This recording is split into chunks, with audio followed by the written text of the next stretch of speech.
AIIMS கட்டலன்னு செங்கலை காமிச்சாரு ஒரு அரசு. ஆமா நாங்க கட்டிட்டோம்னு நாளைக்கு விளம்பரம் படுத்த வருது இன்னொரு அரசு. ஆனா நான் கேட்கிறேன், அந்த எய்ம்ஸ் கட்டுறதுக்கு இங்க இத்தனை கட்டிட பணியாளர்கள் ஒவ்வொரு நாளும் வேலை எங்க கிடைக்கும் காத்து கிடந்தாங்களே, இவர்களை பயன்படுத்தினீர்களா இல்ல அந்த எய்ம்ஸ் கட்டுமான பணிக்கு வட இந்தியர்களை பயன்படுத்தினீங்களா? சொல்லுங்க. எதுக்காக நீங்க நாம் தமிழர் கட்சி பிள்ளைகளுக்கு வாக்கு செலுத்தணும்னா, ஏன் நிலம் ஏன் மண்ணு என்னோட உரிமை, என் நிலத்துல கட்டப்படக்கூடிய ஒரு கட்டிடத்துக்கே எங்க கட்டிட பணியாளர்களுக்கு ஒரு நாள வேலை வாய்ப்பு கொடுக்க முடியலைன்னா, நாளைக்கு எய்ம்ஸ் திறந்ததுக்கு அப்புறம் மறுபடியும் நீ வட இந்தியர்களை கூட்டிட்டு வந்து மருத்துவராகவும் செவிலியர்களாகவும் உட்கார வைப்பியே.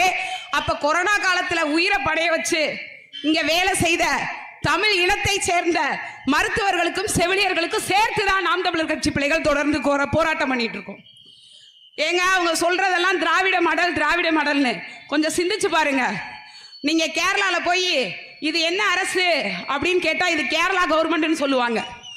ஆந்திரால போய் இது என்ன அரசு அப்படின்னு கேட்டா இது ஆந்திர அரசுன்னு சொல்லுவாங்க.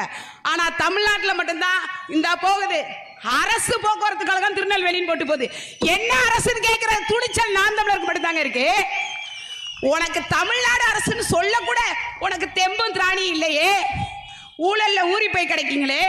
நாங்க தமிழ்நாடு அரசுன்னு நாங்க தான் சொந்த காசை திரட்டி ஆமாங்க நாங்க நிதி திரட்டுறோம். ஆனா எதுக்காக நீங்க மறந்துட்டீங்க பாத்தீங்களா? தமிழ்நாடுன்னு ஒண்ண அதை நினைவுபடுத்துறதுக்காக அதுக்கு கூட நாங்க தான் போராடுறோம். எதற்காக எங்க நாம் தமிழர் கட்சி வேட்பாளர்களுக்கு வாக்கு செலுத்துங்கன்னா, இவங்க எதுவுமே செய்ய மாட்டாங்க.